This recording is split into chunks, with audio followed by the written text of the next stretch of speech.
Hey everyone, welcome back to Nortman Reviews. We're in Age of Apocalypse. I think this is the last issue that I have of Phase 3. This is X-Men number 3. After this we'll be in Phase 4, all the issue number 4s of the titles, and that'll be the final phase of this. So we're getting there. We're getting through this, right? So X-Men has been kind of an interesting book. We'll talk about the art as we go along. The art's been okay. The storyline so far, Nate, he's a genetically made mutant from the DNA of Scott and Cyclops and Jean Grey. He's like a younger, more powerful version of Cable. And he's been running around with Forge and this group of mutants who are trying to do some good. Ford is trying to keep him under wraps. He's trying not to use his power too much, because the more he uses his powers, the more he's bound to be found out and be detected. They were joined by a guy named Essex, who is Mr. Sinister. No one knows that is Mr. Sinister. Forge doesn't quite trust him, but this guy Essex, Mr. Sinister, he's been forming a bond with Nate here, helping him use his powers a little bit more, because he has a plan. Mr. Sinister created him as a weapon against Apocalypse, so he wants to make sure that he's living up to his full potential. And then at the same time, we have Domino and her group, who were ordered by Apocalypse to bring in X-Man. He was discovered, he was detected by Shadow King, and Apocalypse was like, okay, either find him, either have him join us, or kill him, so he gets a choice. So that's where Domino showed up at the very end. So you got Forge here, you got Essex or Mr. Sinister looking creepy in the background, and this is kind of cool. This is a blade that's kind of pointing at him. You see the reflection of Domino, Grizzly, and I think this is Caliban back there. So they're all kind of worried, and she's like, you need to send me, show me this kid, let me know where he's at. She has a gun, and she knows who Forge is, and she says that, I've done some digging on you. You used to be with Magneto, but now you're running around with this, like a theater troupe. But they're, blowing up trains and factories, small fish, small fry.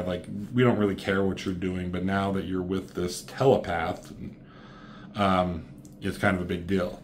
So Forge, he throws down a flash grenade. If you didn't know, she says it right there. Avert your eyes! So he's able to get out of there pretty fast. And he comes up upon one of his employees, I guess you'd call. This is Jason Wingard, Mastermind. He's kind of a good guy. There's Sauron, Mastermind. There's Toad. There's another guy who got murdered by Essex in the last one. But Forge is like, I won't let Apocalypse take the boy.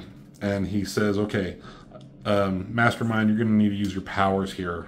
They're here for the telepath, but they don't know which one is Nate. So here you got Nate, and he's running around with, this is Siren, Teresa Cassidy.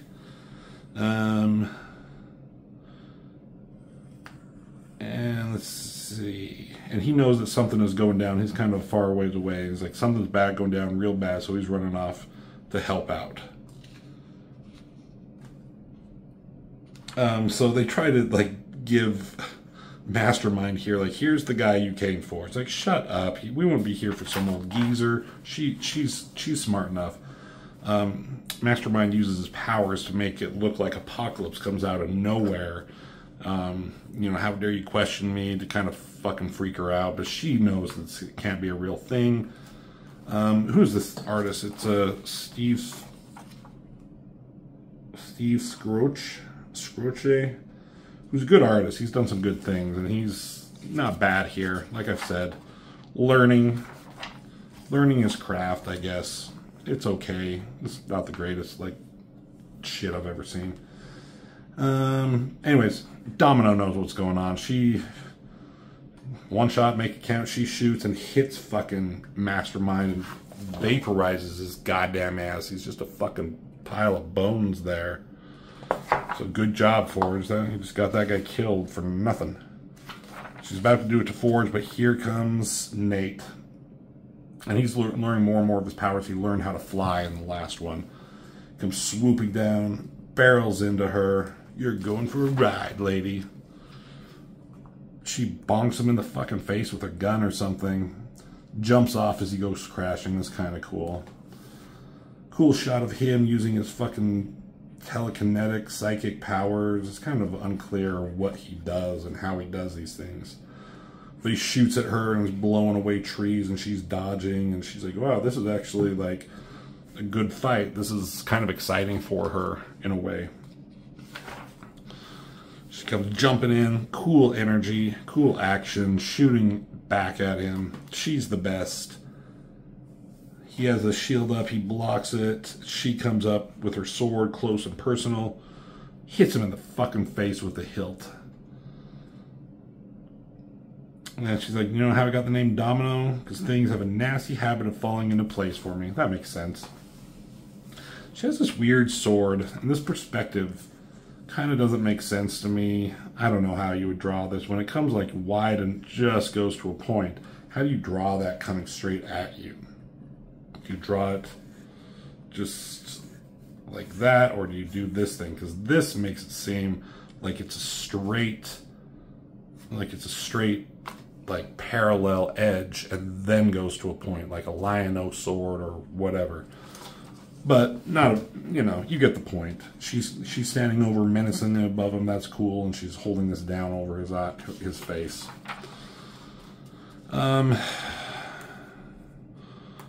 I guess the others joined the fight somewhere else, because you got Caliban here fighting Toad, and they're using swords, and they're fighting, and they're talking about different styles. They're doing a whole Princess Bride, Man in Black, and Inigo Montoya. You're using Kensington maneuver against me, yeah? I thought it fitted, considering the rocky terrain. You know, that kind of shit. And they said, we might have been friends in another world. Were they friends in the other world? I can't remember. But Toad gets the better of him. He fucking, like, stabs him right through the fucking belly. And he's kind of standing there gloating, and behind him is fucking Grizzly, who... It's unclear here, but I guess he kills him. He should have put his, like, entire head into his mouth and he chomps it off. This actually reminds me of something. I'm gonna get it. Hold on. I did the same thing in a comic book that I'm just finished, and I'm currently working on getting the lettering done. So these guys are fighting these fucking werewolves, right? And this guy is gloating right here, and then behind him comes another one of this monster. So same thing right there, right?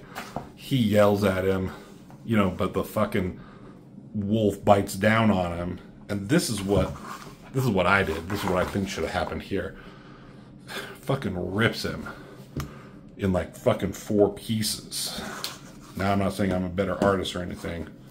I mean, I think I'm the best because it's my art, but I feel that more could have been done here instead of just his like goofy looking face, because the next panel is Forge coming in. It looks like he saves him, but he says, that's the last life you'll take, monster, and there he is dead on the ground.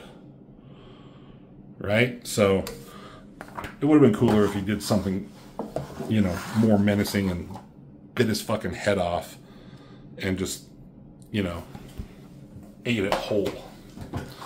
That's a shameless plug on my stuff, too. So, anyways, yeah. Picks him up, kills Toad right there. Forge comes in, and I don't know what he does. I mean, Siren is there, so she does her sonic scream that hurts him. And with his weird claw-like hands, I guess murders him there. So Grizzly is dead. I just have a toy of this guy.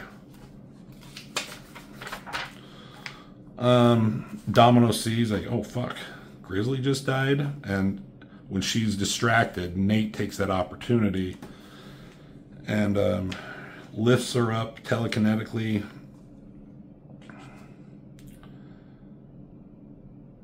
And then he like basically fucks her up. Reaches inside her mind and peels back the layers of her memory, uprooting each death which Domino brought about by her own hands until her mind overflows with the imagery she once reveled in. For as Nate can now attest, once you have bathed in the blood of evil, it can never be washed away. So he fucking mind fucked her. And there's like that cool shot of Apocalypse going into a skull, into her head. So that's how you take out Domino. You can't beat her physically, you fucking mind fuck her. Alright, so he comes up to Forge. He's like, okay, they're okay. They give a little hug. And they have kind of a moment like, you know, Forge, you're right. I'm kind of scared of my own gift. Let's not, like, test it out too much. And Forge is like, I'm very proud of you. They have a father-son relationship kind of thing going here.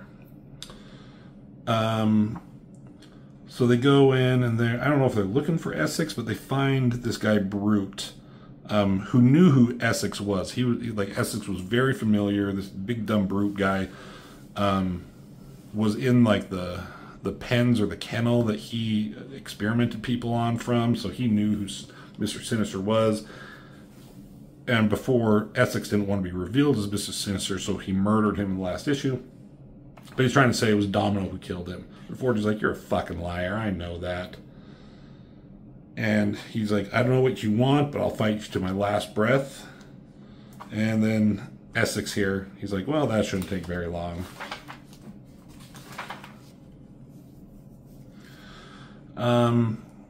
So these guys are just kind of like, after the battle, just kind of recuperate, but then he gets like this mind flash and he sees like Forge, something happening. Basically like, you know, when when the Death Star blew up Bespin and Obi-Wan was like, oh, like got all hurt. That's the same thing's happening to him. So he goes running forward, bursts in the doors and sees Forge here dying, and he's trying to hold him. He's like, you're gonna be okay. But with his dying breath, he's like, I want more time with you. Get ready. Find Magneto. He'll know what to do. And he holds his like lifeless body there. That was a kind of cool image, kind of sad image there. But then he gets as he dies, like he gets like all these like fragmented memories from Forge of when he was with Magneto. Hard to tell what's going on here. There he is with maybe that's when he found Nate. There he is. Looks like he's, you know, he was in love with Storm like he was in the main universe.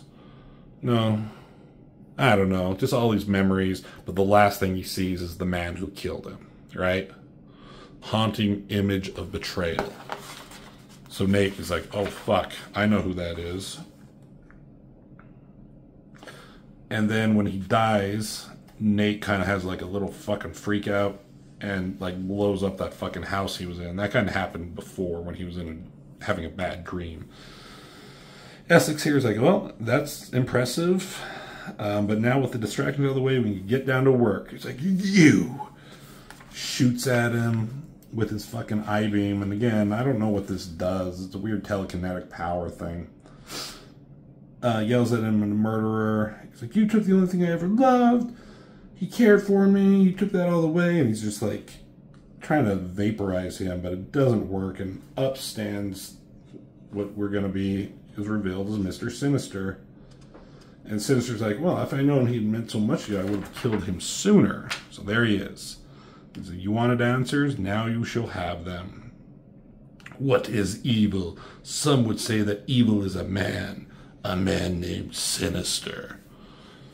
So Sinister's finally revealed. The next issue, final issue of X-Men, is a big climactic showdown between those two. And it's kind of cool. I looked through it briefly. So there we go. X-Men number 3, last issue of Phase 3 of Age of Apocalypse, and we're going to be starting up with Phase 4 really soon.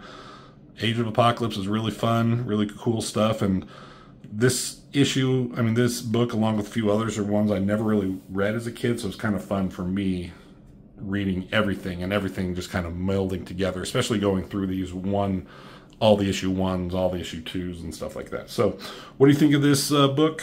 Tell me how you're, are you enjoying Age of Apocalypse? What other books should I look up after Age of Apocalypse?